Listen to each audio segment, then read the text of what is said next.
never held me, only let me fall. A shadowed love, not love at all. Her words were thorns, her silence loud. I learned to hide, I made her proud. How do I heal my inner child when the echoes scream so wild? Where do I go? Where do I start to mend the cracks inside my heart? The mirror shows her in my face, a legacy I can't erase. I stitch my wounds with threads of time, but every knot feels like a crime. If love was lost, can it be found? Can broken roots grow from this ground? How do I heal my inner child when the echoes scream so wild? Where do I go? Where do I start to mend the cracks inside my heart? I'll build a home where love can stay. Brick by brick, I'll find my way. I'll be the mother she could not give myself the love I've sought. Oh, oh.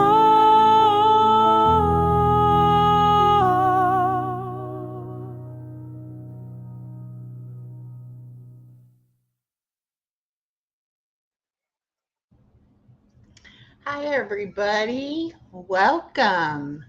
That was beautiful. That was beautiful. Thank We have the lovely Miss Body Illusion here tonight with us. I do have her link chat, so if you're not connected with her, please go over and connect with her. I do have the link at the bottom of the screen. We are talking about her healing trauma from childhood, abuse, neglect, things like that. If that is triggering to you, please say bye-bye and watch one of my other videos. I do want to give a disclaimer. I am not a medical professional. This is not a substitute for professional therapy. I am just sharing my personal opinions and experiences, and not everything that's helping me is going to help everyone else.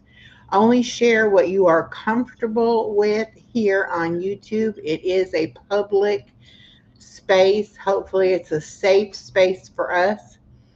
But if you want to talk to me or to Body Illusion privately and share anything with us, we would be, open to that. And um, I have my email My there, email is linked on my page as and well. her email is on her page as well. Good. Like I said, the trigger warning, and this is a no blame game area. I'm not blaming my mom for my past. Hello, Incarnasoul. Think I said it right. Good job. You trying? Good She's so evening, right, honey. Rudy. Welcome, Rudy. And welcome, Awakened. And she said, hey, y'all, I did not even realize it was time already. Yes, it is time. But anyway, we're not here to blame anybody who's hurt us in the past. I do believe in God, and I really do believe that God will take care of those people, just as He I mean, helped. how many times have we said, just leave it to God? Just leave it to God. Leave them to God. Okay, I want to introduce my little friend here tonight. This is my baby doll. Her name is Lucy Goosey. Hello, married in Arkansas, Lisa. Welcome. And Lucy Goosey was made the same year I was born. I don't know how old I was when I got Lucy, but I'm assuming probably less than 2, maybe. And she was in the closet. I've always had her with me, and she was in the closet. And my granddaughter was actually afraid of her when she would see her sitting on the shelf. And she had an outfit on her, but it was kind of dirty and dingy and all. And so I went shopping and I bought her this cute little baby outfit. And so I got her out and cleaned her up. And, I've been letting my granddaughter, look at her and stuff. And she still doesn't really like her too well. But what I was noticing is her haircut, for one thing. I butchered her hair, and I never really understood, like, why did I do that to her? I painted her fingernails. I pulled out some of her eyelashes. I just was not very kind to this baby. So, anyway, part of this journey has got me doing some inner child healing meditation. And kind of when you do that, you are trying to imagine yourself, as a younger person. And so I got out my baby book and my photo album. Again, something that was in the closet that I don't take out and look at very often. But this is my actual baby book. And this is a photo album that has all kinds of photos from my childhood in here. So what I noticed was I had horrible haircuts as a child. Oh. Now, according to my mom, I was very tender-headed and I did not like to have my hair brushed. Okay. So for a long time, they cut my hair very short. And then I had a lot of permanence in my hair. Ugh. Now, back then, they were very smelly. They're toxic. Chemically, and they, rolled your hair up in these tight little rollers and put the permanent on there. And then you would come out looking like a poodle. You would have this like, really kinky hair. But anyway, when I looked back at these pictures, I said, obviously, I didn't like the way they did my hair.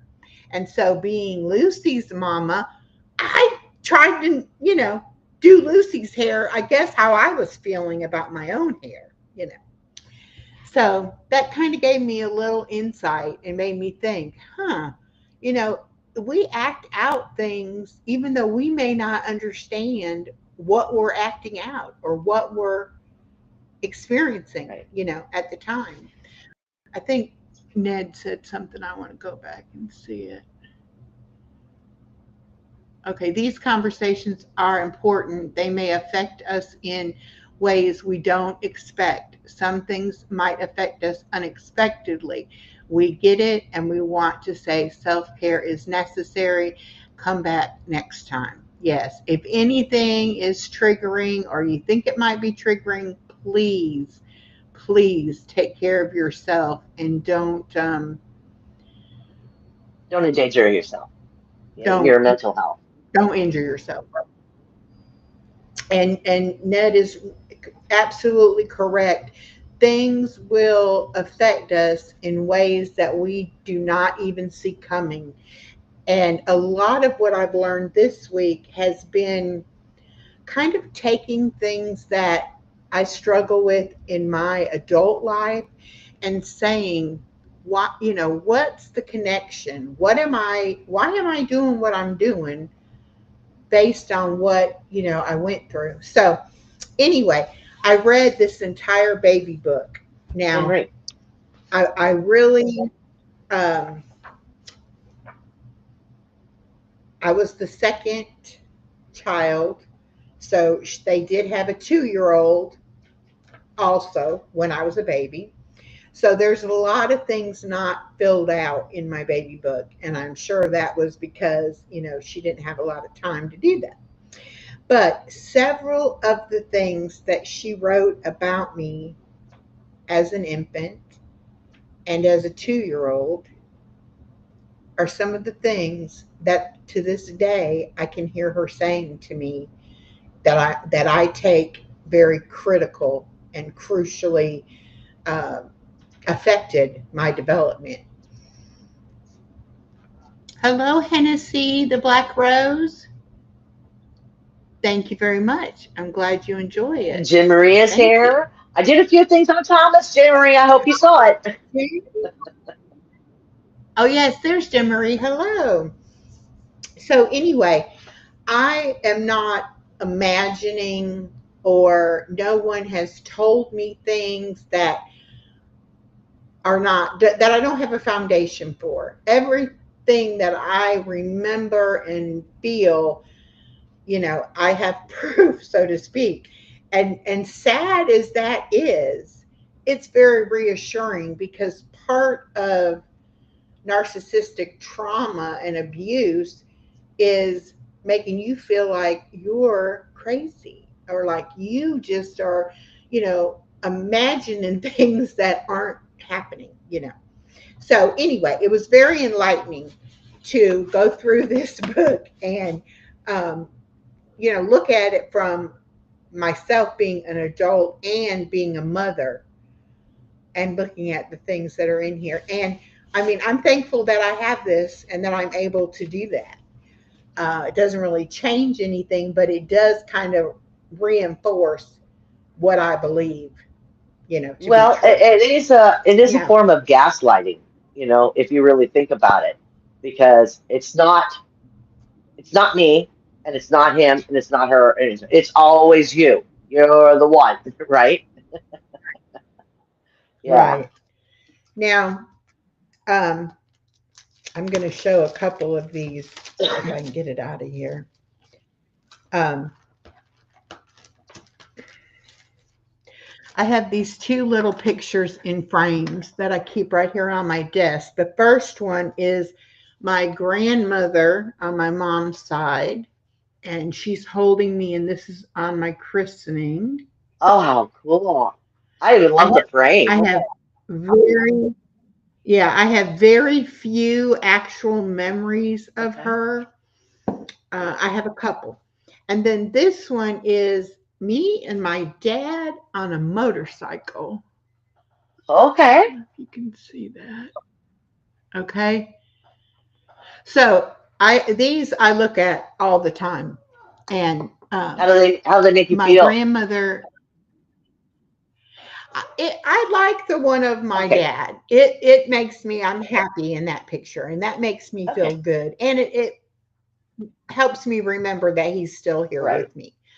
The one with my grandmother, it makes me sad that didn't know her Oh, okay. You better. don't have a lot of Although memories. Okay. I was like 8 when she Okay. passed away. She didn't live near us until I was probably 6 or 7. Hi, Austin, welcome. And I don't think that we really had a lot to do with her at first. She did live with my aunt, and I did go to my aunt's a lot. And so I remember her towards the end before she passed Okay. away. And I remember two distinct things about her. Number one, she liked chiclet gum, the Oh, the yellow yellow one. Okay. box, which I believe was peppermint, and she always had chiclet gum. And for some reason, it was like the forbidden Right. thing. And I would just go in there and look at it like, oh, if she would just offer me a piece of that gum. And she did occasionally, but not very often. And Did the she bite it second in thing I half and give you remember half, about her, or she give you the whole thing? no, no, Oh, no, no, no. okay. Yeah, she'd give you a piece of it. But she usually always had on a long sleeve shirt or a long sleeve Okay. sweater. And she would take her Kleenex and she would stick it like in the cuff of the sweater or the sleeve of the Uh-huh. shirt. And then whenever she needed the Kleenex, she had it, Like right a there. magician. But those are really, yeah, those are really the only two clear memories that I have of her. Anyway, this is my mom, and I want you to look at this expression and you tell me what she's thinking or feeling if you can. Wow. Now, this is at my Oh, christening. really? This is a this is a happy occasion. You know what had a song? Can you get this picture over with? Because I'm done with this. That's what I saw on the face. Yes. Yeah. And this is not about me. This is Uh-huh. about She her. just doesn't want to do this. Get this picture so we can move on. I'm done. Right. And I really think my mom enjoyed being pregnant. Hello, Regina. Welcome. I really think hi, Mimi. Welcome. Um, I really think that she enjoyed being pregnant because of the attention that people give a pregnant Right. woman. And I also think that my dad was probably happier when she was expecting. And so I think she liked that part of it. I don't think she liked the actual once the baby was Right. there as much. And I kind of went through that when I had my daughter, because all the emphasis is on you. And as soon as that baby's born, it all shifts to Right. that baby. And you feel like, "Oh, but what about me? I'm the one that gave Yeah. birth." I was the one that was in labor. I was. Yeah. Yeah. So that's just I think that's how she probably, Yeah, Misha just wrote that we were talking, but was it yesterday or something? And we were just talking, and she had this revelation. She goes, I didn't even realize I've been gaslit for years by my mother. It's something that, yeah. like you were saying about trigger warnings and things like that, it's something that you don't even realize, and all of a sudden it'll just pop up. So, All right. Now, this is, if y'all, let me see if I can see the date on it. 1973, okay. May of 73. Now, I don't believe this because I do not look 10 years old, but they must have gotten it developed in May of 73. Oh, one of those where But it this has is at the the date on the house. side. Yeah, I Yeah. remember that. Now, Totally we square. moved into this house when I was about 6 months Okay. old. And we were like the second or third house built on that Oh, okay. street. We had no grass, no trees, or nothing when we first moved there. But anyway, this is obviously probably an Easter picture uh, of us getting ready to go to church. And I want you to look at how perfect this little family Oh, yeah. looks. Even the My socks dad, are in the exact same spot. yeah, yeah. And you would not think anything ever happened in this family that wasn't just perfect. And that's how my mom made us feel like to the outside world, we're going to be Yeah. perfect. This is what we're showing the world. Hello, Doug Files, and hello, So Blessed. And that's like I learned that from an early age that it didn't really matter how you felt or what she wanted you to wear or do or anything like that. To the outside world, you were to be Right. perfect. As soon as you walked out the door, you be this Now, person. yeah, yes. And I can remember being in the car and my mother saying, when we go in this store, you are to touch nothing, you are to ask for nothing, you know. Yeah, I tried that. If Other than you do that. misbehave, I will take you out to the car and you will not be happy with what happens when we get to that car. And so you were terrified, and it's like, I can remember, I'm a tin soldier. I'm a tin soldier. It's like, I don't touch anything Like, here. Misha said, picture perfect. When you go outside your door, you become picture perfect in every way, shape, or form. Yes. Yeah. Misha said, it's strange though, when most women have the baby, something switches in our brains. We are okay with the attention going to them because all of our attention does too, happily. Exactly. And then you are so proud of that baby, Yeah. But that's not really, how my mom did things. Anyway, my sister and I are always dressed well and smiling for the camera and just it was just a perfect Oh yes. time. Oh yes. Now, this is something I told Body Illusion the other day. When I looked at these pictures, most of the pictures that I'm actually smiling in are pictures with my dad as well. If it's a picture with my mom in the picture, I'm kind of almost like my mom was in that picture, like, hurry up and take the Right. picture. Oops. Now, can you I feel was that trying when to you find look the at ones them with as the well? horrible. The difference in the besides the expression? Can you feel like I didn't feel good at this picture, but I felt good at this like the motorcycle? Yeah, yeah, yeah, yeah, yeah. And I wanted to talk a little bit tonight about the polycystic ovarian syndrome that I had when I started having my cycle when I was 12.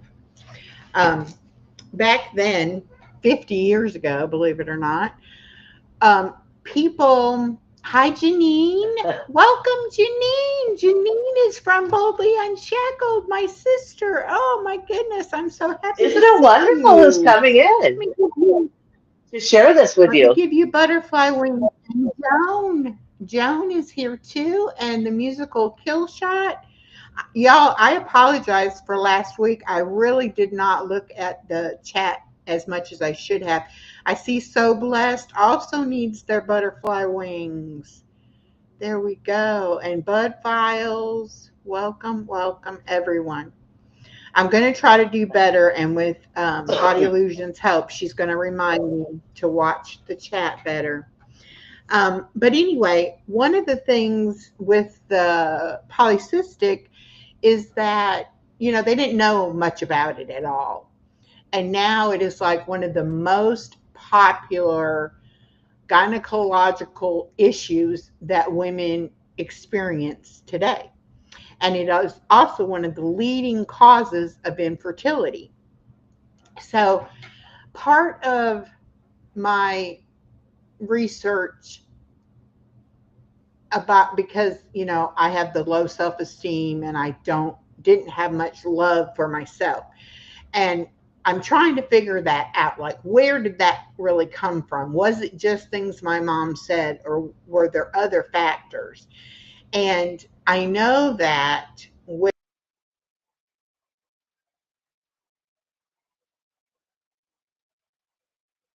the politics, because we lost connection, I think we're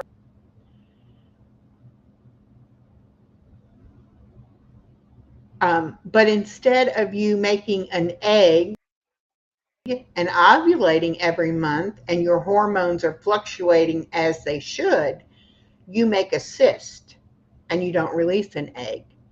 This is what causes the infertility problem.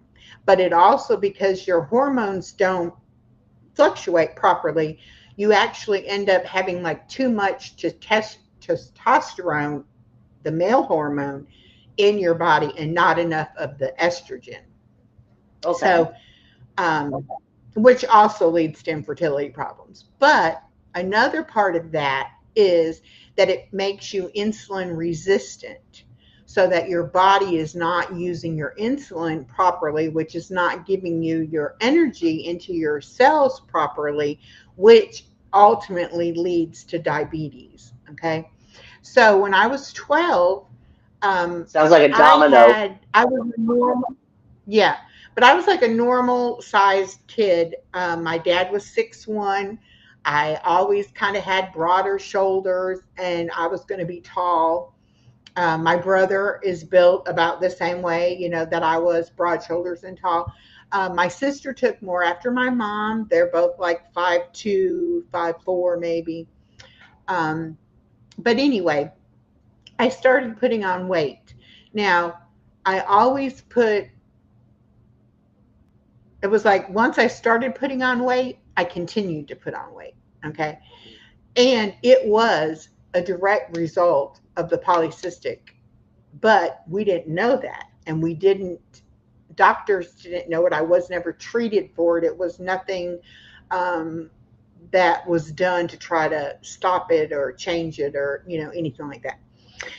And so I believed that the weight was my fault, Right. that I ate the wrong things. And was I an emotional eater? Yes. Was food my friend? Yes. Did every one of my family get-togethers and celebrations revolve around not the occasion, but what food we were going to have? Yes. So, and I can remember being upset and my mom saying, "Here's some cookies. Go sit down, eat these cookies. You'll feel better." You know, I mean, when Oh, I was okay. little. So she was So, encouraging the so comfort food. right. And definitely giving me the permission. Right. Yes, it's okay to do this. Wow. Here and see. All right. Ned's our musical kill shot said polycystic ovaries is pretty bad, but it's not bad because it doesn't fully stop pregnant. My sister were told they had it yet had 2 or 3 kids. Yes, and I had my daughter naturally. I did not have to go on fertility drugs or have surgery. They did, and I still wasn't even diagnosed until after I actually had my daughter. I Wow. had a huge cyst when they did my C-section, and from my medical history and the doctor seeing that cyst and knowing that I had the infertility for 10 years, she put two and two together and she was like, "Well, we know why now. You have polycystic." It's like, "Oh, okay." Finally, after, so I was like 34 years old when I found out it had been done. All of the things that Right. it affected, had been done. I always felt like a tomboy. I never felt really girly. Um, I think I had like the emotional part of a girl, but I had the toughness of a boy too. And also the fact that my sister was like the golden girl. And I don't mean that like the golden girls. I mean, like, she was the perfect child and she was Right. with my mom. And then my dad didn't have a son to do things with. So he got me. And I was always the one that was causing trouble. So it was kind of like, you go spend some time with your dad. You need to go. And so I did everything with my dad. And I learned how to, do woodworking and fishing and camping and, baseball and, the whole 9 yards. But when I was 6, my little brother was born. And then my dad had his son. And Right. so the first couple of years were fine because, he was a baby. But as soon as he was old enough to start going fishing and doing more things, I felt kind of pushed out of that place with my dad. Right. And I didn't fit with my mom and my sister by then because I had spent so much time with my dad. Right. And I think the things that my mom didn't necessarily like about my dad, I think I had those qualities as well. And it kind of was like, yeah. So anyway, I can remember like saying, I hate my brother because he took my spot with my dad. Okay. It wasn't his fault, of No, course. It I can wasn't my understand the dad's little fault. one's emotions being that in their head. Yeah. Yeah. And if you really look at my sister didn't choose to be with my mom. She was made to be with my mom. Right. My sister would have loved to have spent more time with my dad. You know, um, I would have maybe liked to spend more time with my mom than I was able to, you know. All right, let's see. Musical kill shot. So was my mom. Yet she had 4 kids. Weird how that happens. Yes. Um, Echo, you stuff is lagging a little bit, my friend. Okay, thank you. I don't know how to fix that. Sorry. It is what it is. We're um, just gonna keep rolling. that's right. That's right. But anyway, so now that I'm really looking at how I really have viewed things and how I really feel about things, and I'm no longer afraid of what I might discover, and I'm wanting to see it and wanting to discover it, I have come to the conclusion that I have got to forgive myself for all the years that I felt the way I felt because, I should have loved myself. I shouldn't have turned that neglectful feeling from my mom. I turned it on myself. I even was neglectful of myself and I didn't love myself when I should have. So I have to forgive myself for that. And I also have to forgive my mom for, whatever her issues were. Um, we don't choose to have mental illness and we don't necessarily, maybe she doesn't even realize it, even though she's been to psychiatrist after psychiatrist and been diagnosed, but she may not accept it and embrace it. And so there is no her admitting anything or her anything. She still to this day doesn't know, what she's done, or at least won't admit that she knows what she's done. But in order for me That's to the thing. completely heal, I have to let that anger and feelings towards her go because I can't change her. No. But I know she's toxic to my life. And I know that I have to make that decision to put that boundary in place, for myself. Right. You can't allow anyone, and I mean anyone, to be toxic to your mind and your Your life. well-being. Mary Yeah. Married in Arkansas says that she was a middle child too, with an older sister and a younger brother. So kind of what I'm saying, how that you get that pinch there when that other child comes along. All right. Musical kill Janine shot. says, You rest well, sweetie. oh, and thank you for coming too. I appreciate it so much. These are Janine says, I was my mom's only child and now the eldest of my father's children who all live and grew up with him overseas. I always wondered what my life or that relationship with my dad would have been like. Yeah. See, that's where I'm blessed because I had a great relationship with my dad.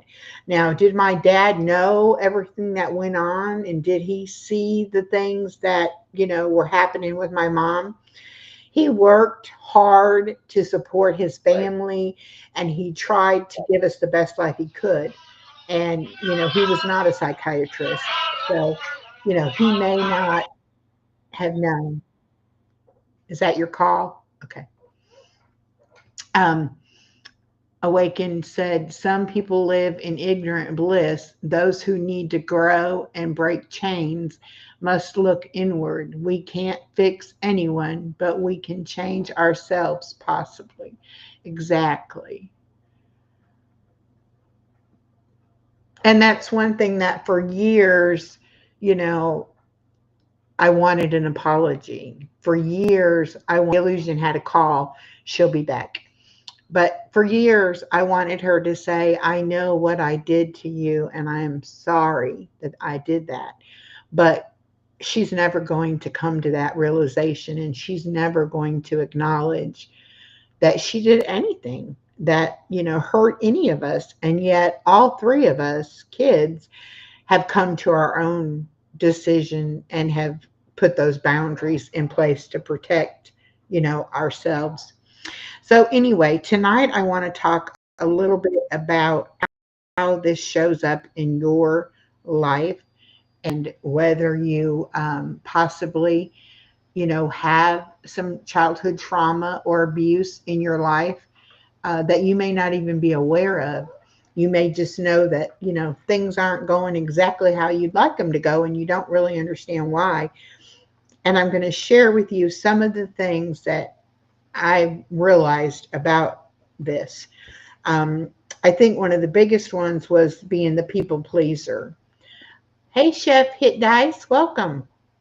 I always thought the way to get the love and approval that I wanted was to go overboard, people pleasing everybody else. And that's not the way to do that. But also a sense of I need to be in control. I don't like to, for instance, take pain medication, because when I take pain medication, I don't feel like I'm in control.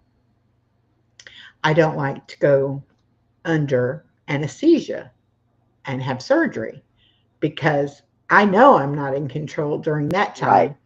And I don't like the way that I feel when I wake up and I don't know what's happened. But that need to control things, because I didn't have any control over what was happening to me. And so in my adult life, especially in my adult life, I like to be in charge. I like to be in control. Now, I am the only one of my siblings that has ever had a job where we worked for someone else. Both my sister and my brother have always been self employed, Okay. because they do not want anyone telling them what to do or being in charge of them, in control of them. They want to call their own shots. And I understand that. But for me, I think I got it a little harder, to where, you know, it was normal for somebody to control me. You know, I wanted to be in control, but I also could just let somebody else have that control. That's a big step. Um, yeah, that's really tough. Okay, the next thing that I struggle with is accepting compliments. Now, when you don't have self love and you don't have a very good self esteem, when somebody says something, even if they say, "Oh, that's a nice blouse you have on," this whole thing, why would you think that, or whatever. It's like you can't even just say thank you and move on. It's like you want to question, are you a crazy person that you think that that looks nice on me, or whatever. And that's a problem. The next one, I can't accept criticism very well. Yeah. And it might be the littlest, tiniest, well meaning piece of advice. But to me, I am horrible. I am not good enough. I cannot do this. You know, Right. I just will shut down and back off. No, that's not good either. When I was at work, this is emotional regulation, like how you control your moods. When I worked, if something happened, instead of me being able to get mad and get angry and say, you know, you did this and that made me mad or whatever, my feelings would be hurt, and it would come out as sadness, and I would cry, and it would be, how can you be like this to me? I'm so good to you. Why are. And I would always say, as I was sitting there crying, I wish I could get angry. I wish I could get mad. Right. And what I need to say instead of crying like a baby. Yeah. Mine always comes out in tears. Don't yeah. I don't have a part of me that gets angry. And you would think I would. You would think I would have that anger there. But it's so uh, rooted in my low self-esteem that it's a personal attack against me. It's not, something to get angry Right. about. But it's something that that's your go-to. And I've done it. I've done it. Yeah, Instead of confronting someone, and I'll just keep it inside and it'll just come out in tears. yeah, and what would happen to me at work, I would get upset and start crying, and then even if I was trying to control it and trying to stop crying, obviously my face would be red and you could tell I had been crying. And I would go into the restroom and, try to splash water on my face or whatever. And almost every time one of my employees would have seen me come out crying and go into the bathroom and would come in there and be like, Echo, what is wrong? What happened or whatever. And because they gave me a little bit of sympathy, here would come the waterworks again. Right. It was like, oh my God, like I could not stop. And I would be like, you have to stop. You cannot talk to me right now. I understand that you're upset for me or whatever, but if you give me any sympathy, I will be here all day doing this. And it became a thing at work where the people closest to me knew that when I had that meltdown, just give her some space. Right. She'll eventually be able to talk about it, but she's not going to be able to talk about it, why it's happening. Right. And me, So when you can talk to me because I can shut you off, right? I can do the stare at you and let you just talk. But as soon as you touch me, if you touch me with a sympathetic touch, that's when the dam breaks. If that makes sense. Well, let's see. I missed something here. What's that? Misha is going to sleep. Thank you so much for coming in, Ned, and get some good rest. Texas Regina says, sounds so much like me. Echo. Yes. I mean, it's so devastating to all. And it resonates with a lot And of people. It really does. Stephanie says, you're amazing, Echo. I'm praying it gets better. It is getting better. This journey has been so tough, but yet I am so encouraged. I am so excited about how it's going to affect me, by being able to look at it. I'm going to tell everybody a secret. Shh, don't tell Echo I said that. Shh. But every once in a while, she'll wake up in the morning and text me and she'll go, you know what just happened? And she's so excited about new revelations. It's like a kid in a candy store. And so Exactly. just letting you know that even though she's showing you how rough it is, there is sparks of beauty in it. And she's growing. Just letting you know, shh, don't tell Yeah. Echo I said that, though. And just, I'm not going to go into it too much, but a couple of things that I have been looking into. I slept walked as a kid, and I told Body Illusion, I said, I wonder if that has anything to do with it. And so I researched about that, and believe it or not, sleepwalking usually does not have anything to do with your mental health. It is usually just the fact that you are a light sleeper, and that if you get woke, you may get woken up, but not fully conscious. And then you move around, especially if you have trouble shutting your brain down, Right. to where you thinking about things that you need to get done. Hello, hanging out with Jen. Welcome. Ah, So that was something I always wondered because I was the only one that's, would do the sleepwalking, but it doesn't really have anything to do with it. Hello, positive uh, pokes, positive pokes. I was A lot positive spokes. like kids have traumatic or problems. Usually it goes to wetting beds and things like Yes, that. yes. Yeah, yeah, So I'm glad about that. It is something that I did as a kid, but I have outgrown it. right. The next one is CPTSD, which is like child PST, PTSD, We need more PST. letters. Um, and even kids can get that. I read all about it, and I really think it's more for kids that were like, severely traumatized and maybe sexually abused or, you know, things like that. Hello, Shelley Travels, another one of my new sisters from Boldly Unshackled.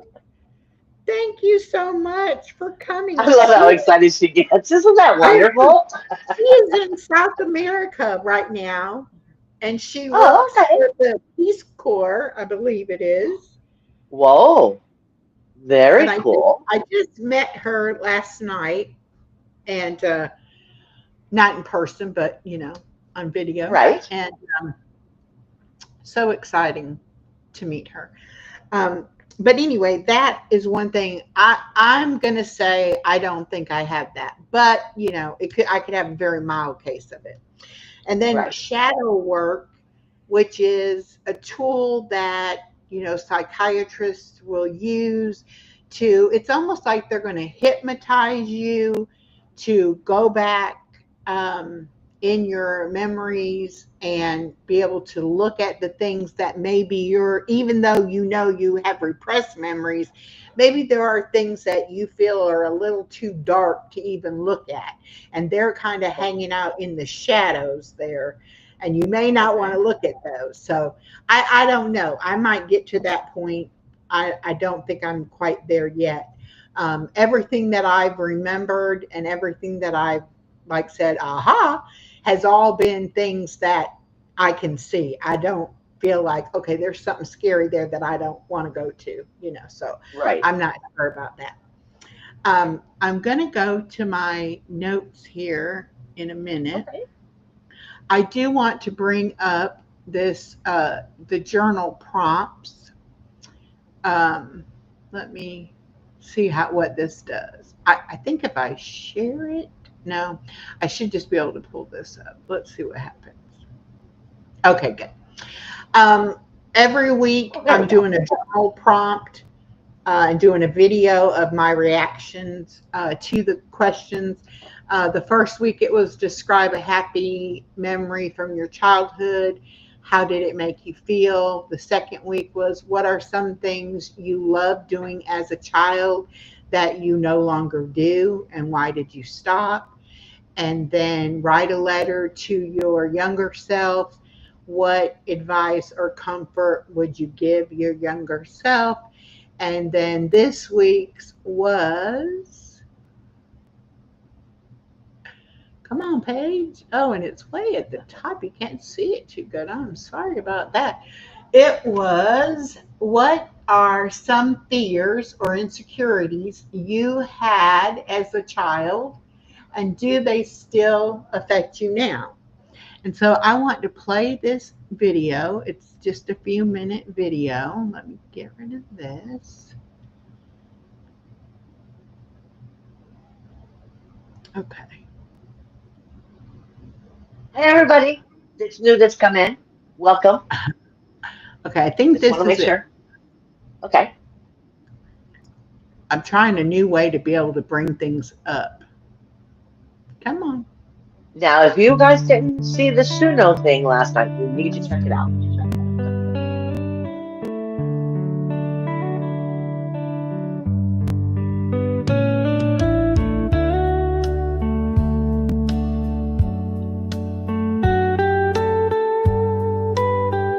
Hello, everyone. Welcome to Kaleidoscope of Happiness. This is Healing What Hurts, journal prompt number 4. What are some fears or insecurities you had as a child? Do they still affect you now? I could give you a really long list, but I'm going to try to limit it. I think the biggest one is fear of abandonment. I always felt that if I didn't do as my mother said, she would leave me and leave me somewhere, maybe in public. I never really felt comfortable, like going to even like the local county fair. I did get lost or separated from my family once during the fair time when I was probably about 4 or 5 years old. And I really didn't think my mother would come and look for me. Thank goodness my dad was there, and my dad made her go and look for me. And I knew enough to go to a responsible adult and say that I was lost. And that got me the help I needed. Another big fear of mine was being rejected, and it still is. And that can be rejected by, anyone, other family members, friends, coworkers, romantic partners. Doesn't really matter who it is. I want to always make sure that I do what that person wants me to do. And that all boils down to fear of rejection. And probably the biggest one that I had as a child, and I still kind of have it today, is the feeling that I'm not good enough. That the fear of never being good enough. This definitely goes back to being raised by a narcissistic mother who, even if I was perfect, it was never good enough. There would always be something lacking, something else I could do better. I'm working on that one. I no longer feel the sense of abandonment. I've had people come and go in my life, and I have learned over the years that I will be okay, even if they leave. As far as the rejection, I still don't like to feel like someone's going to reject me. But in my most recent relationship, I was actually the one that rejected the other person and ended the relationship. So to me, that says I'm growing and I'm healing. So I hope that these journal prompts open that window into your soul where you can start to see what it is that's hurting you, that has been hurting you. And working together, I hope that we can all heal and find our happiness. Please watch the live streams that we're doing. We are covering different aspects of healing childhood trauma, abuse, and neglect. I hope that you will heal, just as I hope and pray that I heal. So until next time, have a wonderful day. Remember, God loves you, and so do I. Bye now. Okay. That was beautiful. Gosh, I make these videos and I don't necessarily go back and watch it.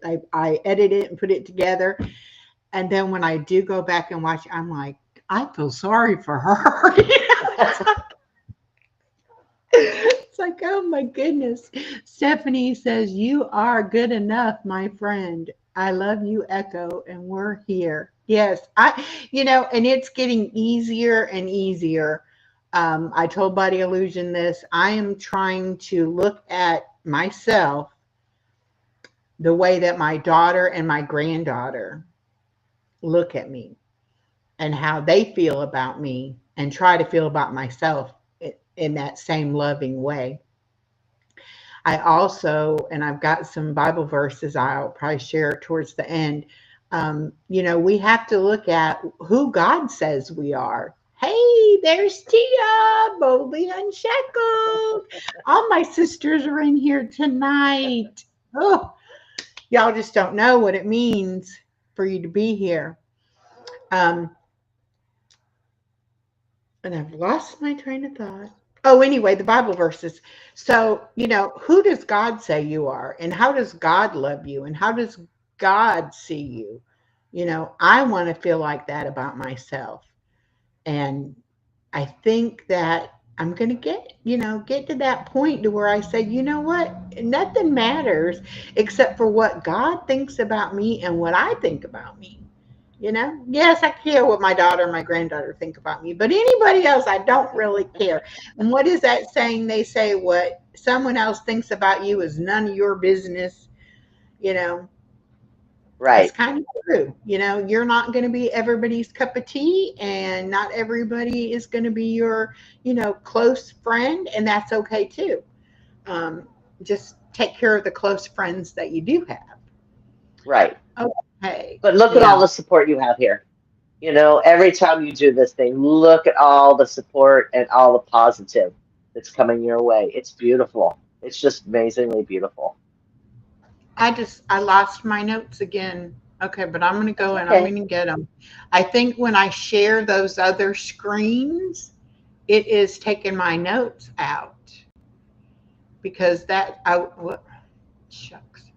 I was messing with that earlier, trying to see if I could do those scenes like that, and my notes disappeared. And now all of a sudden, my notes have disappeared again. So here we go. I'm going to put them back in here. This is why I don't normally have notes or a script or anything like that, because I can't keep up with it. But I want y'all to get, the point of what this can mean for all of us. Um, PJ, is that PJ's wish? Yes. Hello, my friend. PJ, I watered the aloe vera plant this morning.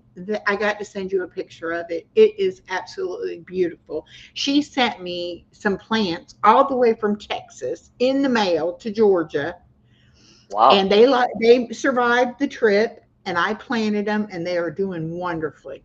But anyway, I missed her last time when she came in, so I want to make sure that I say hello to my friend PJ. Okay. Um, Now is your so aloe vera in a pot? yes. So you can bring it in the winter time? Oh, it's in the house. Oh, it's in the It's house in the already. Oh, okay. yeah, yeah. Um, some reason I don't know if it's the humidity here or the heat, but aloe vera does not like that. It'll be green and beautiful, and you put it out there, and it turn gray Oh, and okay. kind of like instead of it standing up like I'm nice and healthy or whatever, it kind of goes, and then it's gray. So I just don't put them out there anymore. Wow. Anyhow, here Okay. we um, childhood experiences, particularly those involving trauma, abuse, and neglect, can have profound and lasting effects on an individual's adult life. These experiences can shape a person's emotional, psychological, and physical well being. And we've talked about some of these. You can have anxiety and depression, low self esteem, problems trusting other people, emotional regulation problems, attachment issues. This I didn't really realize, but fear of intimacy. Um, I always just thought it was because I was self conscious. I never really thought about that there, it might be related to something other than that. Many individuals with traumatic past struggle with closeness, fearing vulnerability or rejection. This can lead to patterns of avoidance or emotional distant relationships. Reenactment of past traumas. Without conscious awareness, some adults may find themselves in relationships that mimic the dynamics of their childhood trauma, perpetuating cycles of abuse or neglect. And that I do understand that. It's even though it was negative and harmful, it's what you knew as normal. And Right. so when you see that again in your life, you don't freak out and say, "Oh my gosh, what is this?" No, you're like, "Okay, well, I'm kind of used to that. That's pretty normal." Um, Chronic health conditions, the stress of early trauma Well, can it's a have good point. lasting effects on physical health, contributing to such conditions as heart disease, obesity, autoimmune disorders. Um, you can also end up having problems with substance abuse. Some adults turn to alcohol or drugs as a means of coping with the pain and stress unresolved childhood trauma causes. Also, you can have sexual addictions, gambling, and even food addictions. You can actually get addicted to anything. You can get addicted to the internet. You can get addicted to pornography. You can get addicted to, anything. So when you're not dealing with those emotions and issues, some people turn to things to try to numb themselves, I think, Oh, more or yes. less. I would definitely say I turn to And it's food. also control. It's Yes, you can also, yeah, control Yes. what you can. Oh, yes. That's great. Yes. Understanding the long-term impacts of childhood trauma, abuse, and neglect is essential for both individuals who have experienced these adversities and those who support them. By recognizing these patterns and seeking appropriate help, healing and transformations are possible. Navigating the path to self love can be challenging, especially when you haven't received the love and support you needed from a parent. However, learning to love yourself is a vital journey that can lead to healing and personal growth. Now, these are some of the ways that you're going to get there. And I am doing some of these things. First is acknowledge your feelings. I think it's so easy to say, I don't feel that way. You might hear Right. somebody say something and you're like, well, that's not me. I don't have, I don't have those feelings. I don't have those problems. Yeah, you do. So acknowledge that you're feeling the way Yeah, you're you do. feeling and be honest with yourself. You can lie to other people and other people might believe your lies, but you can't lie to yourself. Because after a while, yourself is going to be like, you are a liar. You need to quit lying to yourself. My daughter and I have that saying quite a many years ago. We were in a situation and we both were trying to convince the other one that it wasn't the situation we were really in. Okay. Almost at the same moment, we both said to each other, we got to quit lying to ourselves. We got to Wow. come to the fact that, you know what? This is what it is. And we're not going to solve the problem if we lie to ourselves about what that problem is. And so now, when either one of us kind of is telling the other one something, it's like that's a phrase we'll use like, are you lying to yourself? Are you trying to convince me or are you trying to convince yourself? Yeah. Understanding that it's not your fault. That's a tough one. But that's where the forgiveness part comes in.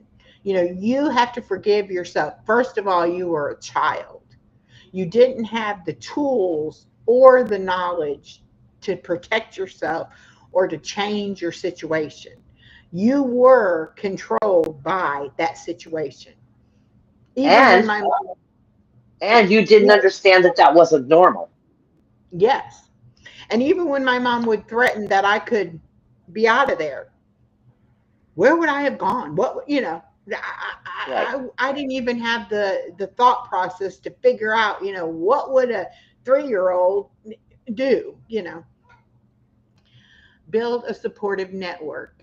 Yes, you cannot get enough support. Now, a lot of people will pull away from you when you start going on a journey that you're, looking at things that are tough, because they don't want to be burdened with it, or maybe They they're don't want to not hear it. really strong enough, to deal with it themselves. Okay, Joan, I'm glad you're still here, sweetheart. Thank you so much. Um, so you need those supportive people, but pick them carefully, because you don't want to get halfway through something and then realize that you really are dealing with it, by yourself. Practice self-compassion. Give yourself a little bit of grace and let yourself off the hook. you know you're not going to get That's a there hard one. overnight. It's going to be a long process. You may have an issue that you are stuck on for years, and that's okay. As long as you got that issue, eventually one day you're going to have that aha moment, like, oh, now I know why I'm doing that, or why I think that. Let's see. Set boundaries. I cannot Ugh. stress this enough. Whether you have mental health issues or you're just a run of the mill people pleaser, you have got to set boundaries. And you are number one. You have got to take care of you first. You cannot take care of everyone else and neglect yourself. Something will happen. Your health will go, your, emotional state will fall apart. You'll have a nervous breakdown. I mean, something will end up happening because you Right. can't do it. You just can't. Um, You will crash engage, one way or yes, another. engage in self care. Now, I don't know how many times my mom said I was selfish, to the point that doing things just because I want to is not a good enough reason for me. And there are things that I say to myself all the time, self-care is not selfish. It's not selfish. I'm not being selfish. I love myself enough to take the time to do these things. But in the back of my head, I am so selfish. I wish she had never said that to me, because that Yeah. just is always there. But how many times did she say that to you? You know what I mean? Exactly, exactly. Celebrate your strengths. Identify Yeah. and celebrate your strengths and your achievements, no matter how small. Acknowledging your accomplishments can build a positive self image and reinforce the belief that you are deserving of love and respect. And that's where the affirmations come in, that you really have got to reprogram your brain, reprogram the way that you think really about the world and life in general. Uh-huh. um, you come to a realization that nothing you thought you knew to be true is really true.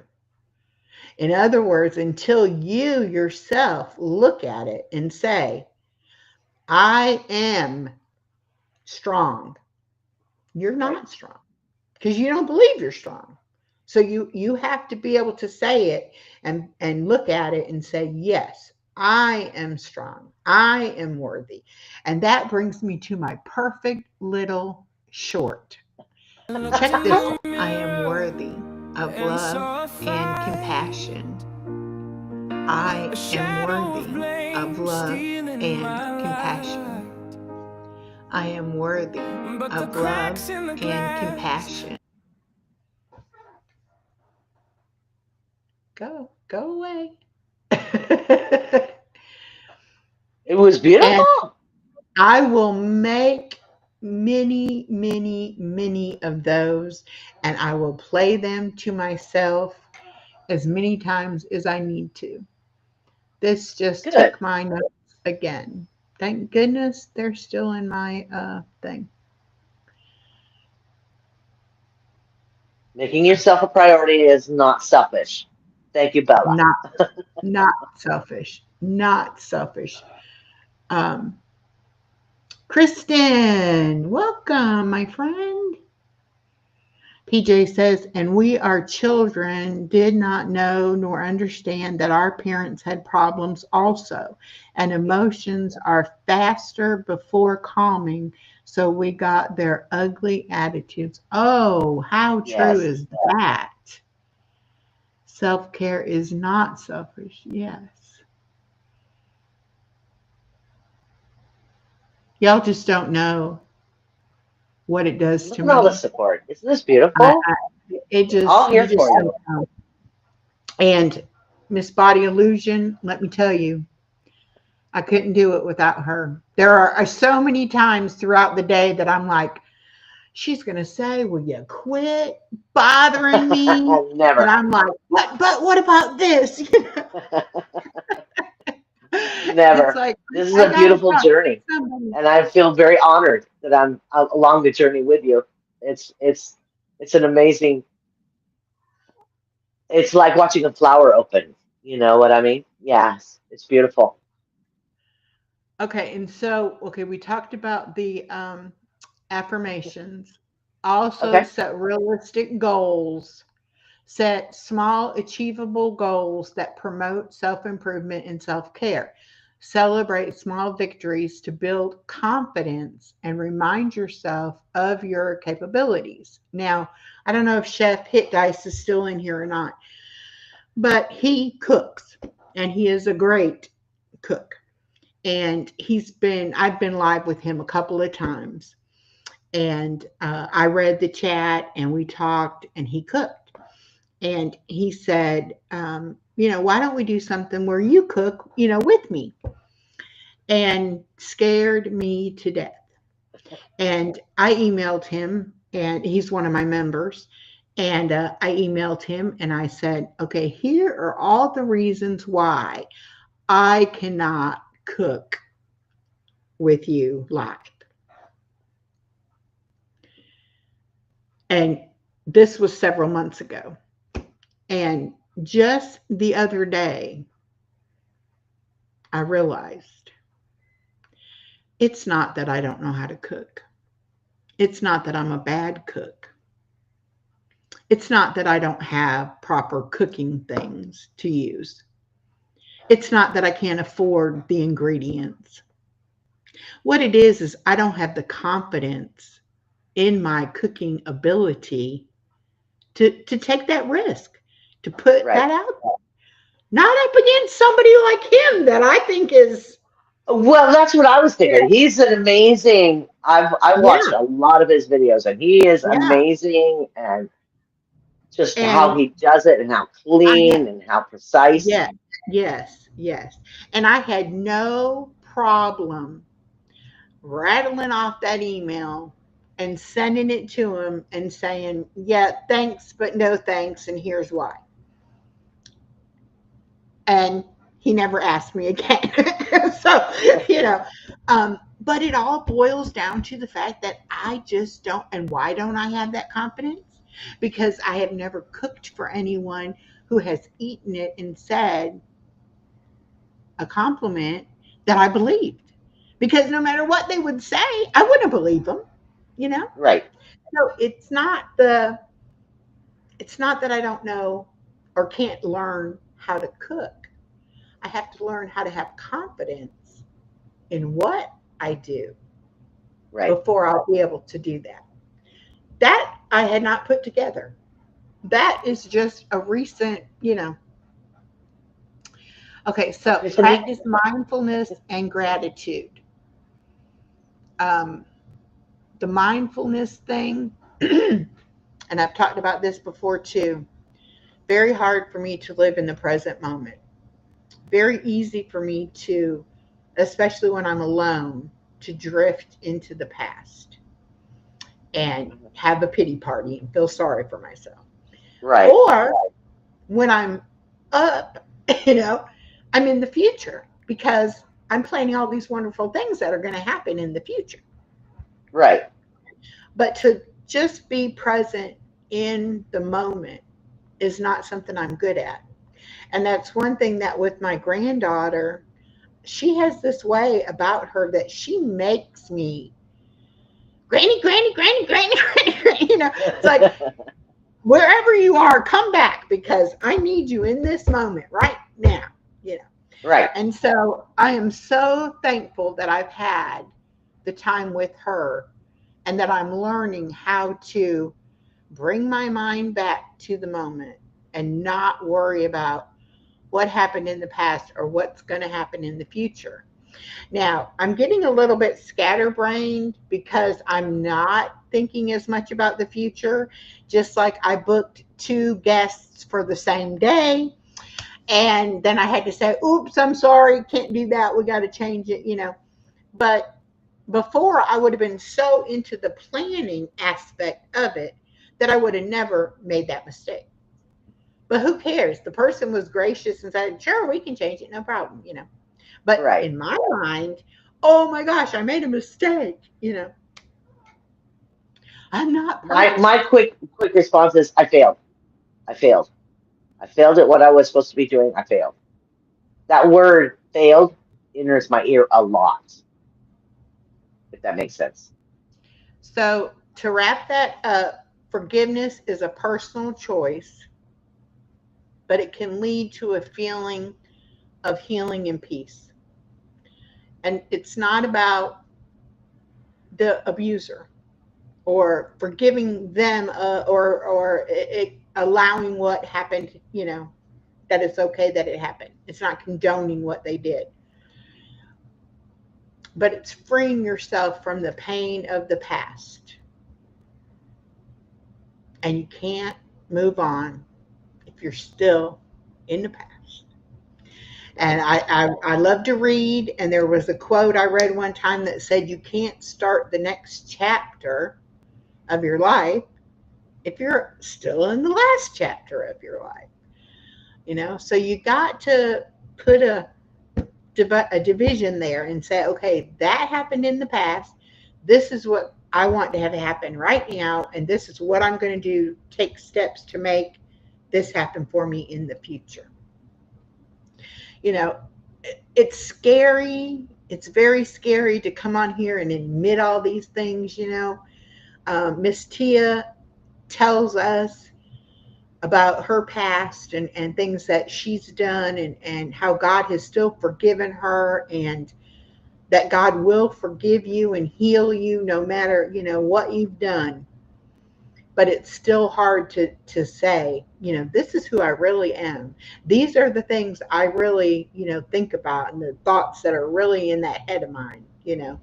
I can come on here and I can smile and I can laugh and we can have a good time like we had last night, which we absolutely did have a great time last night. But when I'm alone, I will pick everything apart. What could I have done better? Right. What didn't go as well as it could have went? What should I do better next time? However, I did realize last night, even when we had the technical difficulties, I didn't let it bother me. I Good. wasn't like, okay, I've got to be in control of this, and this is not working because people are not doing their thing like I want them to, and so I can't Right. control what they're doing because they're having technical difficulties or whatever. And I was just like, go for it. You ready to share another song? Go for it. I could have cared less about any of the technical, problems. I was just having a good time listening to the music. And DJ left a message today, and I was like, I feel bad that I didn't get to share more of his songs, but I only shared, I think, one or two of my own. And there were so many people wanting to share things, and we were having such a good time that I didn't feel like I needed to just keep adding to it, I was Right. kind of like, just let it happen how it's happening. And it Right. was really, really Yeah, it good. just flowed. Ben Bacon Bits is Yeah, here. he's being a Welcome. smarty pants. He wants Nightbot to wash his car. Thank you, Shelley, for saying you are not alone in that echo. I feel the love and I feel the support. Good. And this morning in Miss Tia's morning motivation, I mean, it's like God speaks through her, and it always gets me, my mind going. And I was just a type. And she's like, "Will you stop? I'm trying to teach this. I'm trying. You're getting ahead of me." It's like, okay, I'm Hey, sorry. Izzy. I won't say anything else. Hello, Izzy Pop. Welcome. How are you doing? I hope you're doing good. All right. Let me see over here. Is there anything else I want to share? I don't. I think I did everything. I think I did. I do want to say that we are going to have, a couple of guests as we get to the end of this. Um, Next week, we are going to talk about We have a topic. more on self love after trauma, and why that's so difficult to do. And then the next week we're going to talk about the meditation for healing your inner child and how that is affecting me. It is amazing. And then we're going to do play/art therapy, how we can connect with our inner child and heal all of those wounds of their creativity and their confidence and all of that. And then we're going to have Matt from Surviving Together. She is a survivor of trauma, and she's going to come on and share about that with us. And then we're going to have Sister Tia from Boldly Unshackled is going to come, and we're going to talk about how spirituality can help us heal these past hurts. She can't come on Tuesday, so it may be on a Saturday night or a Sunday, but that will be our last episode. Got plenty more information to share, and I'm so excited. I really wanted to do about the healing your inner child meditation tonight, but it's like we have to go, we have to take it step by step. You can't just jump into doing something like that. You got to be ready for it, or it's not going to be as powerful. So Right. Okay. Anybody else watching this seeing the giggles um, and the smiles and the sparkle coming out in her? I mean, just hands up if anybody else is seeing this. Look at this. Look at this person. She's becoming the person she was always meant to be. I think it's beautiful. So I just had to fun. and see, that's hard for How are me. you, That's Izzy? that's even hard for me to say. Oh yeah, okay, yeah, I'm really beautiful. Yes, okay. Um, but and like I was talking about before about the hormone thing, you know, everybody has both male and female hormones, okay? And we all have a feminine side and a masculine side. what happens to us as we're being nurtured and molded as children can affect how we see ourselves.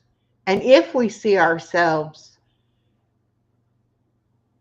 in the way everybody else sees us, you know? And that's one thing that I've always, because my sister is, like I said, like 5'2", 5'4". She's always been slender. I've always looked at her and said, you know, she is a beautiful woman and I'm not. You know, it's like there's just parts of me that I'm like, gosh, I just wish I was a little bit more, you know, like Uh-huh. this, but I'm not. Instead of saying, look how strong I am. Look at, you know, what I do well. No, it was always, but I want to be this person. I don't want to be the person that I really Right. am. And so that's why the person that I really am is not fully developed as it should have been because I wanted to be somebody Right. else, you know? And I'm finally understanding at 62. Please do not wait until you're 62 to start thinking about why am I the way I am? You Yeah. know, think about it, you know, your life that, you know, you just don't think anybody else struggles with. I'm sure. Ha ha ha. People very close to you probably struggle with it, but it's probably something they keep very well hidden because they don't want to even probably admit it to themselves, yet Right. alone come out, you know, with it. But I do know that no matter how bad things were, you survived for a reason. There is something that you're supposed to be doing, and while you're still here doing it, you know. And I'm not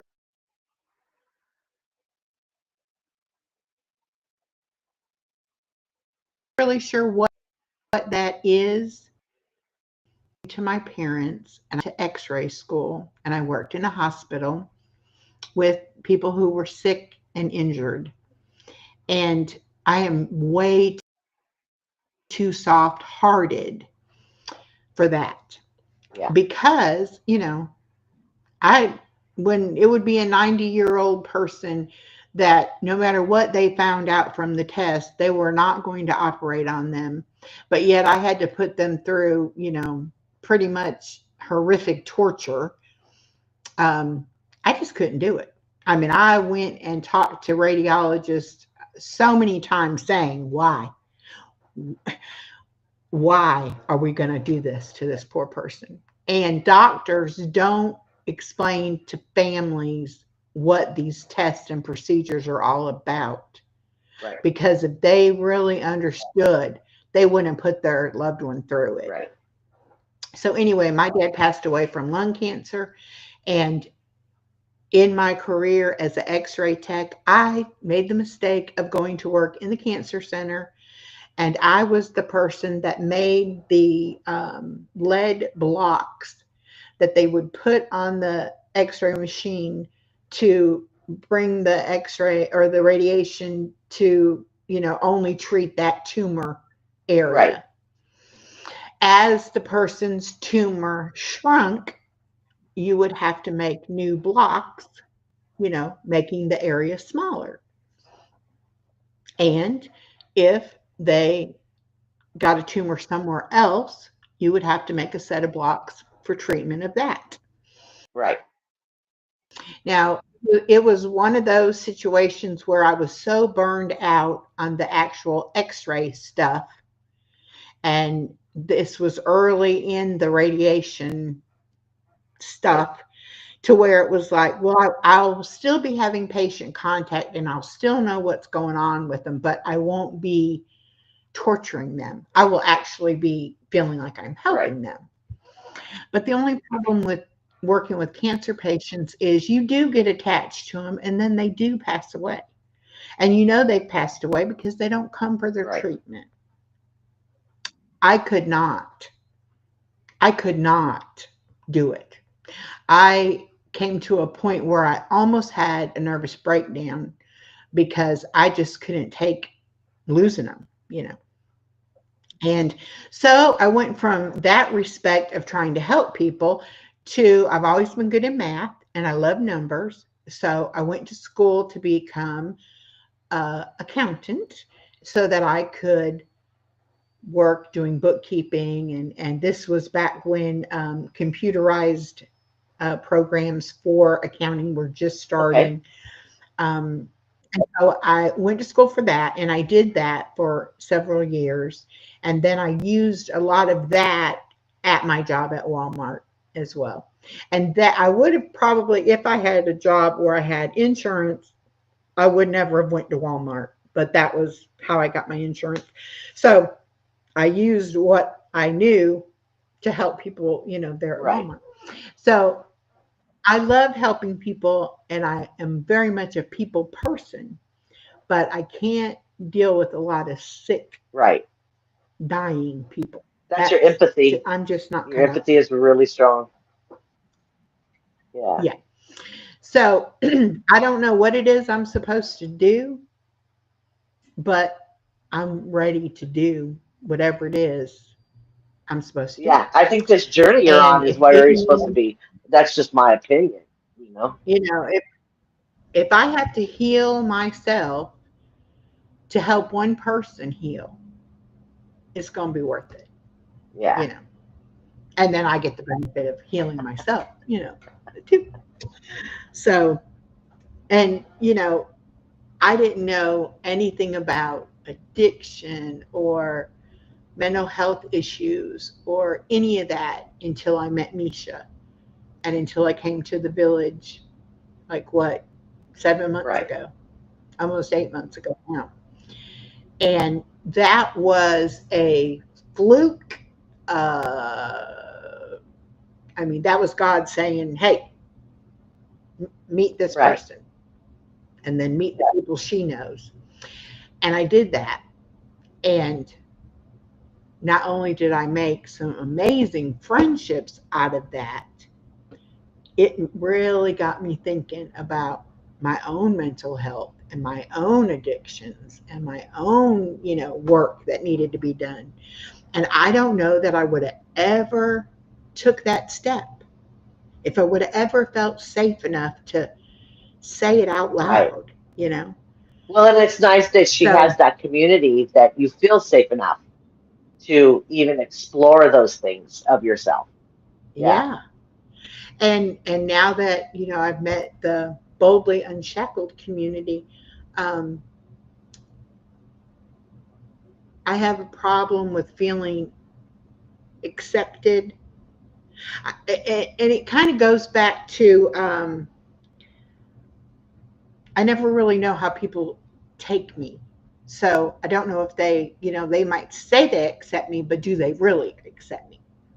But Right. over there with those ladies that I now call my sisters, I did not feel that at all. It was like a genuine welcoming and me feeling like I'm supposed to be here. I'm supposed to That's it. be in this community with these people, you know. And I've come across people on the internet and I've looked at them and going, where have you been all my life? yeah, I was supposed to be with you this whole time. yeah. And it's like so many people use the internet and YouTube, you know, I don't know, I don't even know what it is they're trying to do, but we have the opportunity to meet people and, share with people that we wouldn't have without Right. YouTube, you know? Janine says, just as you are, we sure do, sister. Yes. And I feel that. I have felt from the minute I popped into Tia's chat, and I am not like that. I normally do not say anything to anyone like when I first go in their chat. I may not even make a comment at all. And it was like I was in there for less than 5 minutes, and I'm like, Do you go on other people's channels? Do you, it's like, I need to talk with you. I need to have a conversation with you. How do I get in touch with you? And I'm sure she thought, who is this crazy person? But I emailed her and it was like, okay, well, she's like, I'm not everybody's cup of tea. And I said, well, listen, neither am I.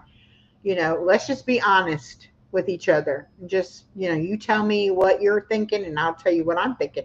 And it was almost like we had the same thoughts and concerns, Oh, okay. but yet we were on the same page, but we didn't know each other was on the same page. It was really interesting conversation. PJ says we are healing ourselves physically and spiritually in order to help others like others helped us. Yes, baby. PJ, That's the that is ripples. very, That's the ripple effect. Nothing but yes, ripples. yes, that is very true. And you don't always know who might hear what you're talking about or who might see something that you share, you know. And I used to, because I was given that bad advice, like don't talk about God, don't talk about God. And after a while, I was like, I can't be true to myself if I can't talk about God. And it's not that I want to beat you over the head with the Bible, and say, well, you need to listen to what I'm saying about it, but it's, I want people to know how it makes me Right. feel and how, he can help you, And so it's kind of like, and I said last night, I'm like a baby in my spirituality, because even though I was raised in the church and baptized and all that, I see it differently now.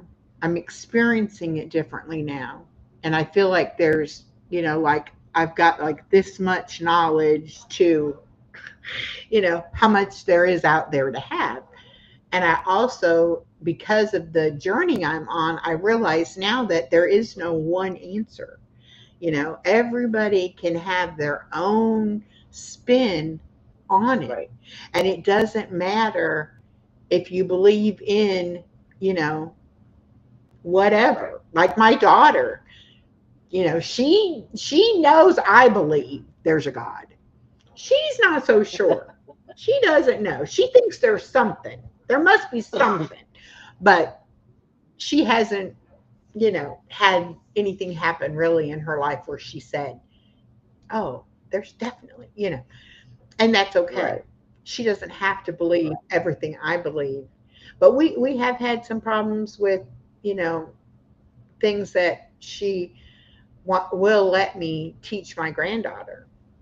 And I came to realize that, I don't even have to tell her about God. She knows him from me, Right. you know. It's like, and at first I was like, oh my goodness, I say thank you, Lord, all the time. Where it's like I'm going to have to be so careful what I say, and you don't. My daughter didn't like the fact that we let her believe in Santa Claus. Now, I believed in Santa Claus when I was a Uh-huh. kid, and when I was older and I found out it was my parents, okay, I was still glad I got all the presents I got. But for some reason, when my daughter found out it was us, it she took it that we had lied to her. Okay.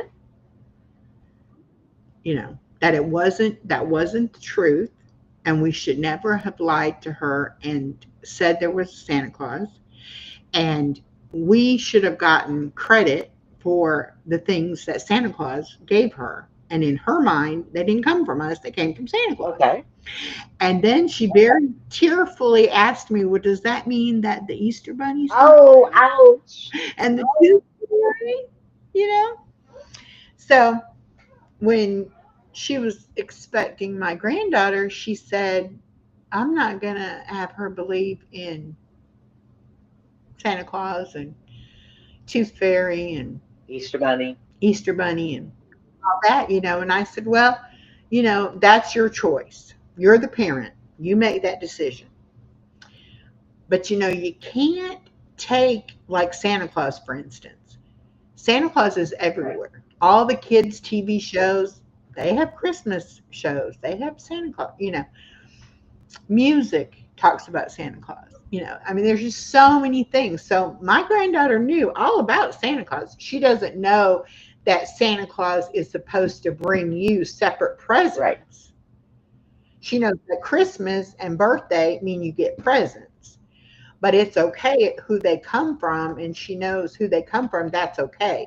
She hasn't figured out yet that, oh, that some kids also get other presents from Santa Okay. Claus. She may figure it out once she goes to school. Um, And she starts talking. yeah, Yeah. exactly. And I told my daughter, I said, what are you going to do when she starts, having these questions about, well, why did they believe this or believe that, and I have a really nice nativity scene that I put out every Christmas. And my granddaughter, I mean, she thinks they're a toy. And she goes over and she picks up the little cow and little sheep and the shepherd. And, who's that baby? Well, that's baby Jesus, And I mean, and it has an angel on the roof, and she's like, who's that? That's the Right. angel, And she never questioned what I told her, but I didn't go into, elaborate story about it either. But when she one day told her mama about baby Jesus, my daughter just looked at me like, what are you telling her? And I'm like, I did not tell her about, she just asked me what his name was, and I told her it was baby Jesus. And if she figures out who baby Jesus is, it won't have been because I'm sitting there going against what you want. Again, she's But very then intelligent. Yes.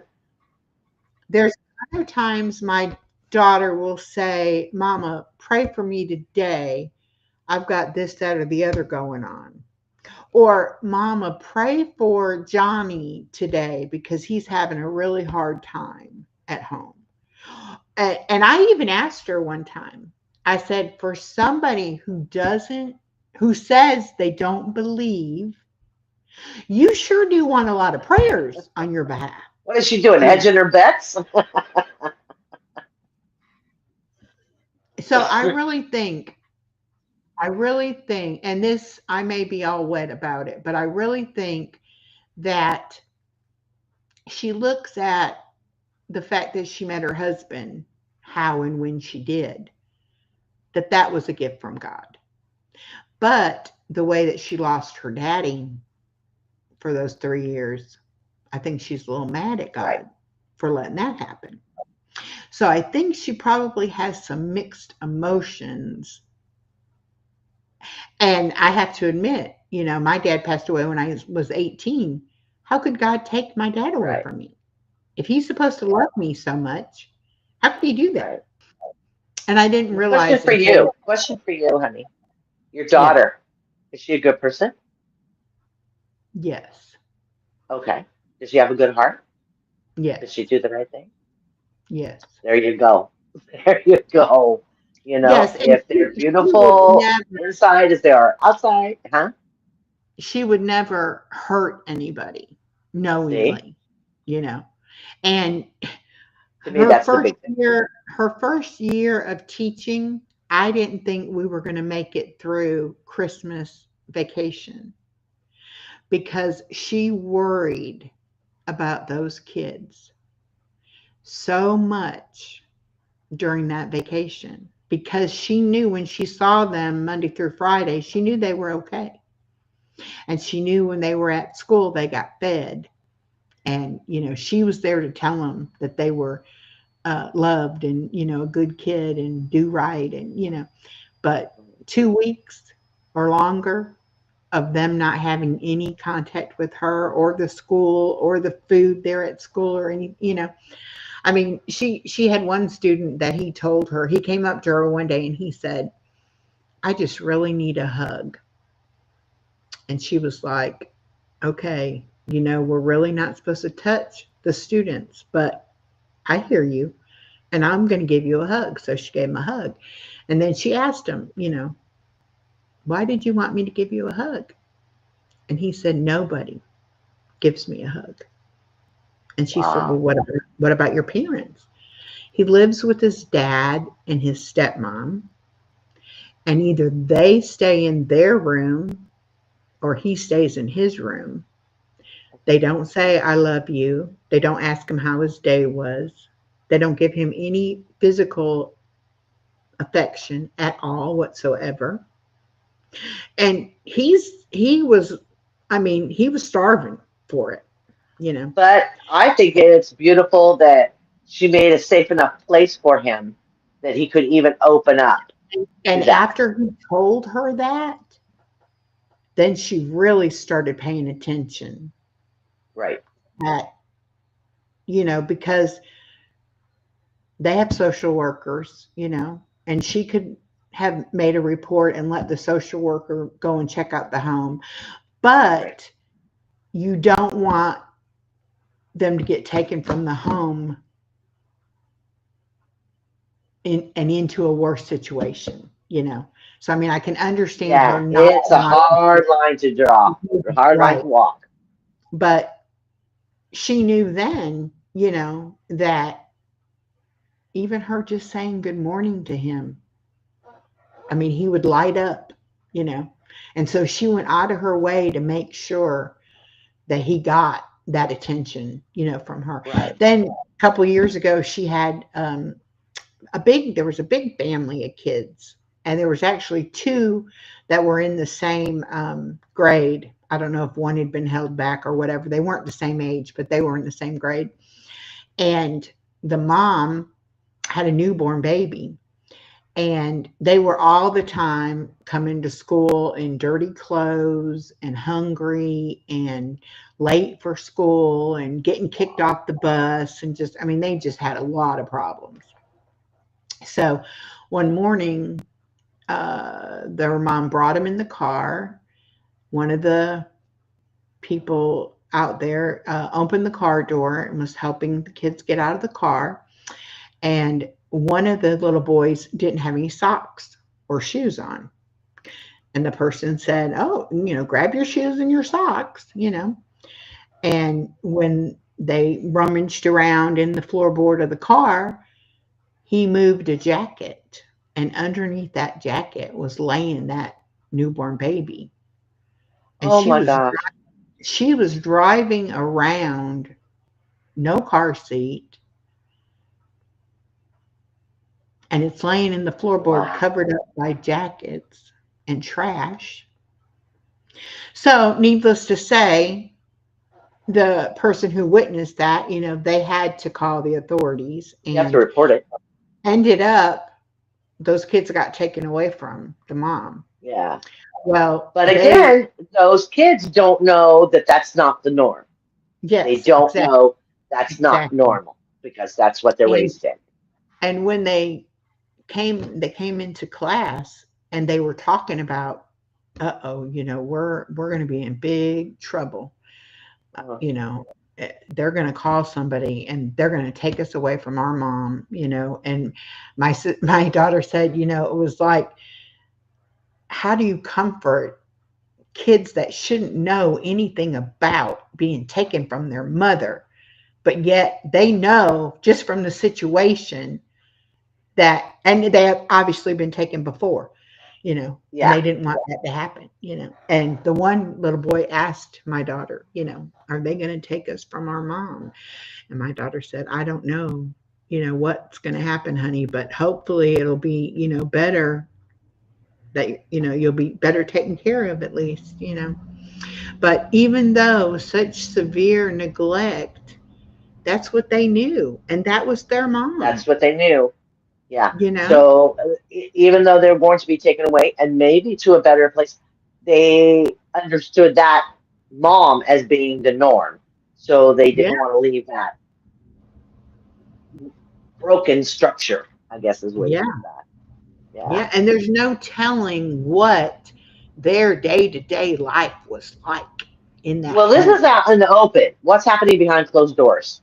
Exactly. That's what I'm saying. Nobody knows.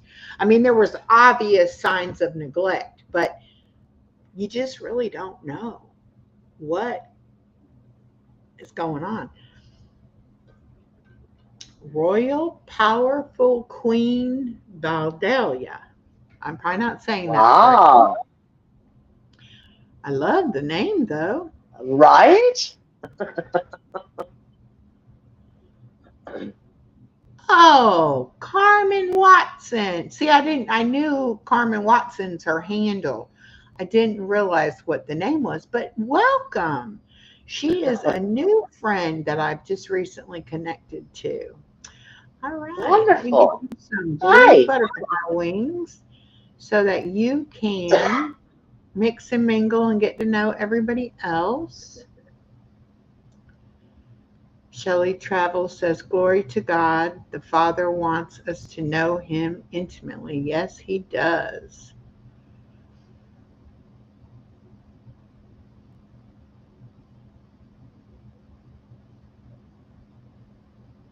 Okay. My heart is so heavy. I hate That was a talking. heavy little topic there on Yeah, that. I hate talking Uh, about her little kids. I I am mean, now getting a phone call. I'm sorry to interrupt. I'm now okay, getting a phone call. So okay, I'm gonna disappear for a little bit. I'll be back as soon as I can. okay. All right.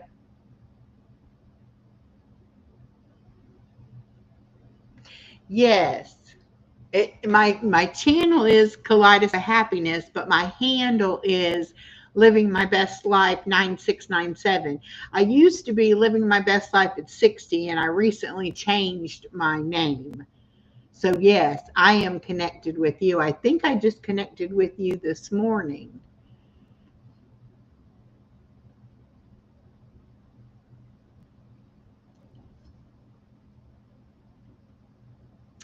But anyway, um, I always try to tell my daughter, that not everybody is raised the same way.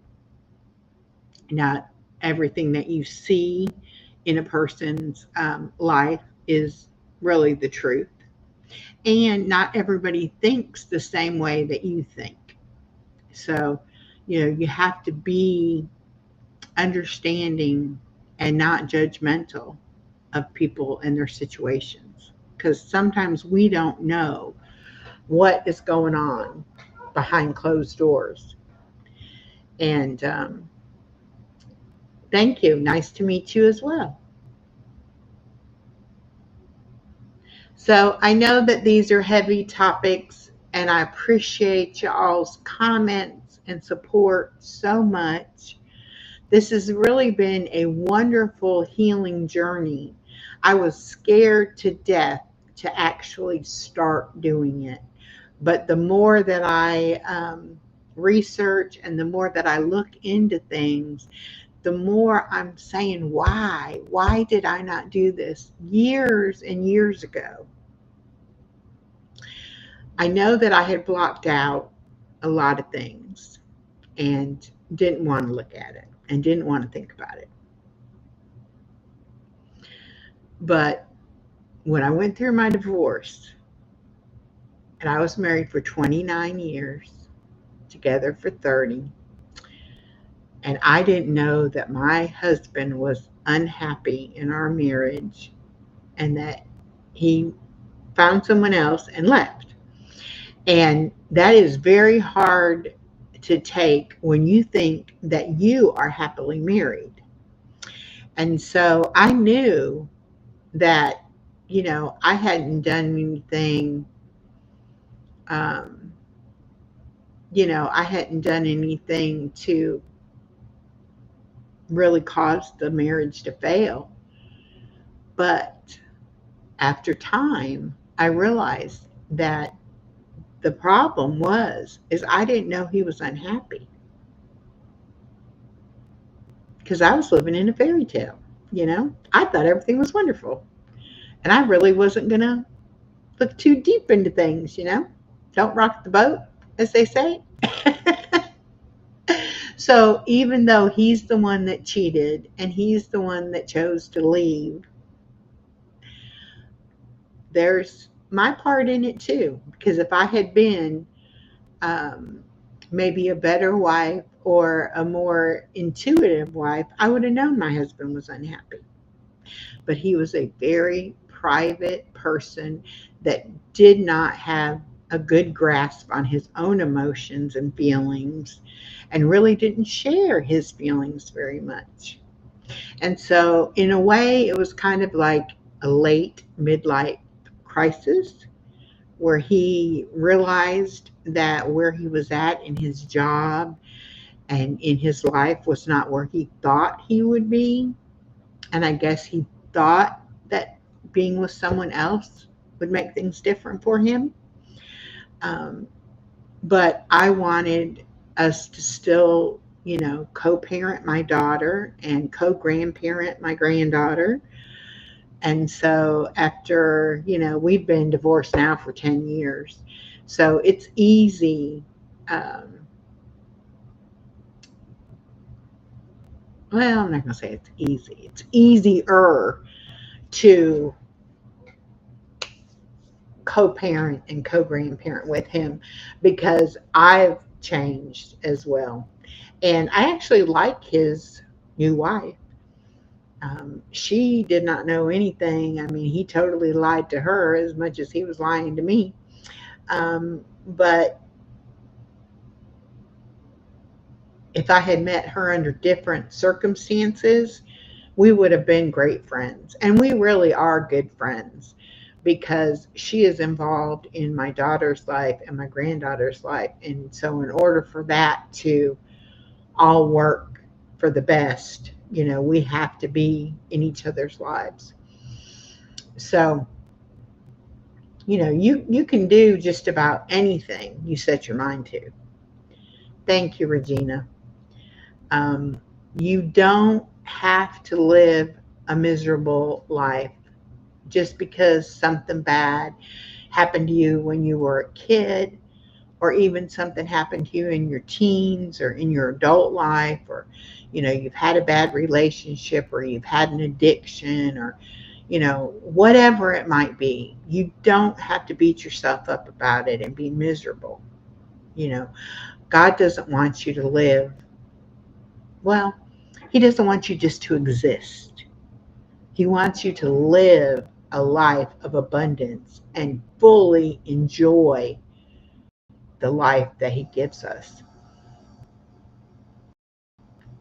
Okay, Carmen, you have a great night. Fun at school tomorrow. So let me do this. My Miss Body Illusion is getting her call. We're going to bring up these Bible verses that talk about. Um, oh, I shouldn't have done that. I'm sorry. I hit the wrong button. Okay, let me do this.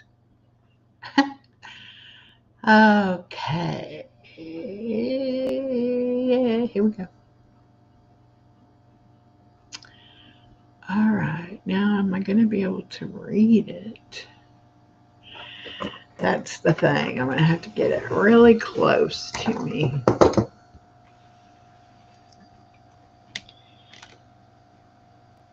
I still can't see it. Okay, hold on. I will get it on the phone.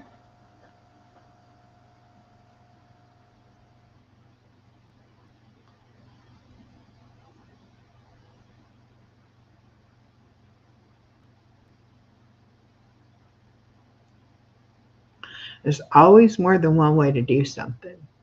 And you shouldn't get upset if you can't figure something out one way. Try a second way. Okay, so these are Bible verses, and this is recognizing your worth. It's Psalms 139, verse 14. I praise you, for I am fearfully and wonderfully made. Wonderful are your works. My soul knoweth it very well. This verse encourages us to recognize the beauty and uniqueness of our creation. Understanding that we are wonderfully made can foster a sense of self-worth and appreciation for ourselves. And that's what I meant when I was saying earlier about I want to see myself the way God sees me, not the way the wounded child saw me. And the next one is Ephesians 2, verse 10. For we are all his workmanship, created in Christ Jesus for good works, which God prepared beforehand that we should walk in them. Recognizing ourselves as God's handiwork can inspire us to value our existence and the purpose we have in life. Embracing self-care, 1 Corinthians 6:19 through 20. Or do you not know that your body is a temple of the Holy Spirit within you, whom you have from God? You are not your own, for you were bought with a price. So glorify God in your body. This passage highlights the importance of treating our bodies with respect and care, acknowledging them as sacred and valuable. Mark 12:31. The second is this: you shall love your neighbor as yourself.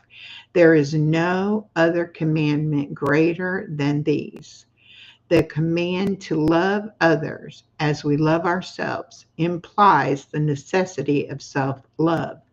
By taking care of ourselves, we can better extend love and care to those around us. That's what I've got to see, that I love me so that I can love others, instead of not loving myself because it's selfish and loving others too much in hopes that they will love me. Okay. Finding peace and rest. I love this one. Matthew 11:28 through 30. Come to me, all who labor and are heavy laden, and I will give you rest. Take my yoke upon you and learn from me, for I am gentle and lowly in heart, and you will find rest for your souls. For my yoke is easy and my burden is light. Jesus offers rest and peace, encouraging us to find solace in Him and take time to rejuvenate our spirits. Um, okay. Hennessy the Black Rose says that people are putting her in a timeout. I didn't see that. Was it my Nightbot that did it?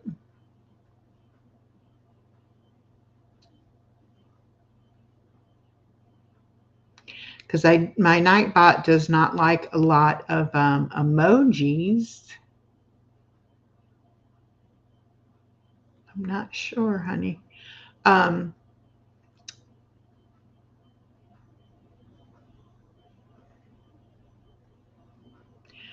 I'm sure if anybody puts you in a timeout, they thought they were protecting my best interests. So,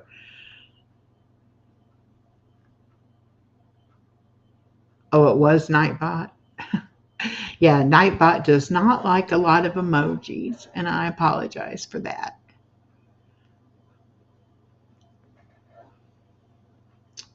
All right, Jesus offers rest and peace, encouraging us to find solace in Him and take time to rejuvenate our spirits. Oh, I use caps so I can see. Yes, so it may think that you're yelling. Okay, I got you. You're okay. Don't worry about it. Philippians 4:6 through 7. Do not be anxious about anything, but in everything, by prayer and supplication, with thanksgiving, let your requests be made known to God. And the peace of God, which surpasses all understanding, will guard your hearts and your minds in Christ Jesus. This verse reminds us to seek peace through prayer and gratitude. which are vital components of self-care. Encouragement and hope. Isaiah 40, verse 31. But they who wait for the Lord shall renew their strength. They shall mount up with wings like eagles. They shall run and not be weary. They shall walk and not faint. Trusting in God can renew our strength and provide us with the energy needed for self-care and perseverance. Jeremiah 29:11, another favorite. For I know the plans I have for you, declares the Lord, plans for welfare and not for evil, to give you a future and a hope. This verse offers hope and assurance that we are part of a greater plan, encouraging us to care for ourselves with the confidence that our future is in good hands. Okay.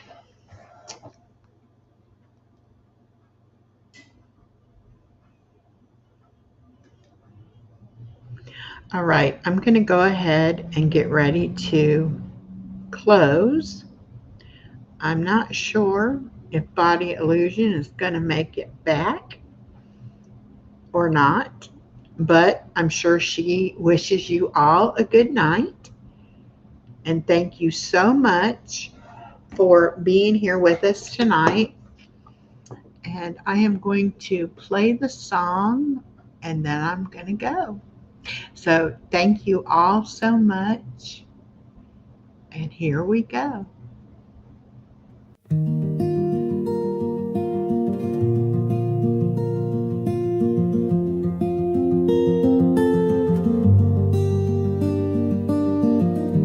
Little hands, they held the weight. Storms too big of endless fate. A heart so small it learned to hide behind the walls where shadows cry. But here's the truth, it's not too late to mend the pieces, to recreate. It's safe to be me, it's safe to be free. No need to run, no need to flee. In this space we heal, we see. It's safe to be you, it's safe to be me. Echoes linger, they sting like glass, but love can rewrite the broken past. Hands now bigger, reaching wide, holding the child I left inside. The whispers say, you're not alone. This is a place to call your own. It's safe to be me, it's safe to be free. No need to run, no need to flee.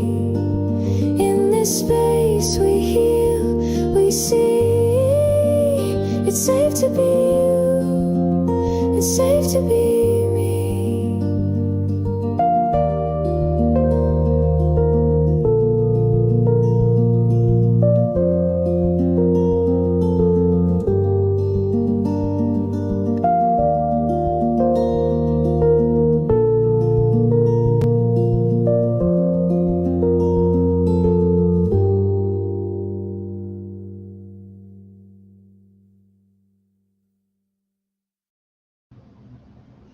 Good night, y'all. See you next